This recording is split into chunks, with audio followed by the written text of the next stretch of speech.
ಮಹಿಳೆಯರ ಸಬಲೀಕರಣ ಮತ್ತು ಸಮಾಜ ಆರ್ಥಿಕ ಸ್ಥಿತಿ ಉನ್ನತಗೊಳಿಸುತ್ತಾ ಕಟಿಬದ್ಧವಾಗಿರುವ ಗೃಹಲಕ್ಷ್ಮಿ ಕಾರ್ಯಕ್ರಮವು ಹೊಸ ಯೋಜನೆಗಳ ಶ್ರೇಣಿಯನ್ನು ಸೂಚಿಸುತ್ತದೆ.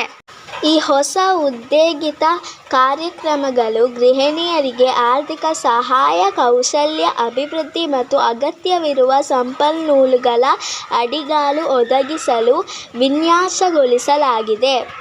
ಈ ಯೋಜನೆಗಳು ಸ್ವಾವಲಂಬನೆ, ಉದ್ಯಮಶೀಲತೆಯನ್ನು ಉತ್ತೇಜಿಸಲು ಮತ್ತು ವಿವಿಧ ಕ್ಷೇತ್ರಗಳ ಮಹಿಳೆಯರ ಕಲ್ಯಾಣವನ್ನು ಖಚಿತಪಡಿಸಲು ಉದ್ದೇಶಿತವಾಗಿದೆ. ಈ ನಾವೀನ್ಯತಾಮಯ ಕ್ರಮಗಳ ಮೂಲಕ ಗೃಹಲಕ್ಷ್ಮಿ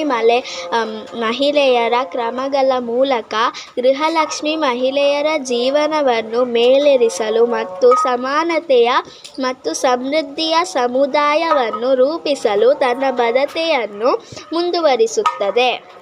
ಈ ಯೋಜನೆ ಅಡಿ ಮಹಿಳೆಯರು ತಮ್ಮ ದಿನನಿತ್ಯದ ಅಗತ್ಯಗಳನ್ನು ಪೂರೈಸಲು ಹಾಗೂ ಕುಟುಂಬದ ಆರ್ಥಿಕ ಸ್ಥಿತಿಯನ್ನು ಸುಧಾರಿಸಲು ಆರ್ಥಿಕ ಸಹಾಯವನ್ನು ಪಡೆಯಬಹುದು.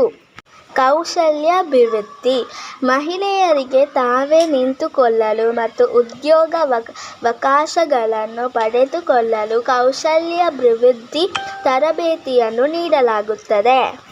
ಉದ್ಯಮಶೀಲತೆ: ಮಹಿಳೆಯರ ಉದ್ಯಮಶೀಲತೆಯನ್ನು ಉತ್ತೇಜಿಸಲು ಹಾಗೂ ತಮ್ಮ ಸ್ವಂತ ವ್ಯಾಪಾರಗಳನ್ನು ಮತ್ತು ಚಟುವಟಿಕೆಗಳನ್ನು ಆರಂಭಿಸಲು ಸಹಾಯ ಮಾಡುವ ಪ್ರತ್ಯೇಕ ಯೋಜನೆಗಳು. ವೈಯಕ್ತಿಕ ಆರೋಗ್ಯ ಮತ್ತು ಕಲ್ಯಾಣ: ಮಹಿಳೆಯರ ಆರೋಗ್ಯವನ್ನು ಕಾಪಾಡಲು ಹಾಗೂ ಜೀವನದ ಗುಣಮಟ್ಟವನ್ನು ಸುಧಾರಿಸಲು ಆರೋಗ್ಯ ಸೇವೆಗಳಿಗೆ ಪ್ರವೇಶ ಮತ್ತು ಆರೋಗ್ಯ ಕಾರ್ಡ್ಗಳು.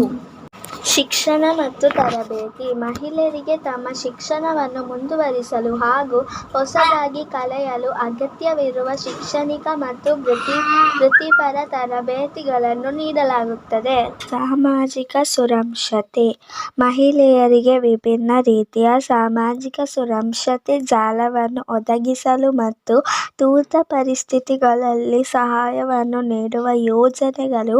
ಈ ಸೌಲಭ್ಯಗಳು ಗೃಹಲಕ್ಷ್ಮಿ ಯೋಜನೆಯ ಪ್ರಮುಖ ಅಂಶಗಳು. ಈ ಮೂಲಕ ಮಹಿಳೆಯರ ಆರ್ಥಿಕ, ಸಾಮಾಜಿಕ ಮತ್ತು ವೈಯಕ್ತಿಕ ಸುಧಾರಣೆಯನ್ನು ಸಾಧಿಸಲು ಗೃಹಲಕ್ಷ್ಮಿ ತನ್ನ ಸಬಲೀಕರಣದ ಪ್ರಯತ್ನವನ್ನು ಮುಂದುವರಿಸುತ್ತದೆ. ಇಲ್ಲಿಗೆ ಈ ವಿಡಿಯೋ ಮುಗಿಯುತ್ತದೆ. ಈ ವಿಡಿಯೋ ನಿಮಗೆ ಇಷ್ಟವಾದರೆ ಪ್ಲೀಸ್ ಲೈಕ್ ಮಾಡಿ ಮತ್ತು ನಿಮ್ಮ ಫ್ರೆಂಡ್ಸ್ ಆ್ಯಂಡ್ ಫ್ಯಾಮಿಲಿ ಜೊತೆ ಶೇರ್ ಮಾಡಿ ಮತ್ತು ನಮ್ಮ ಚಾನಲನ್ನು ಪ್ಲೀಸ್ ಸಬ್ಸ್ಕ್ರೈಬ್ ಕೂಡ ಮಾಡಿ. See you with a new video.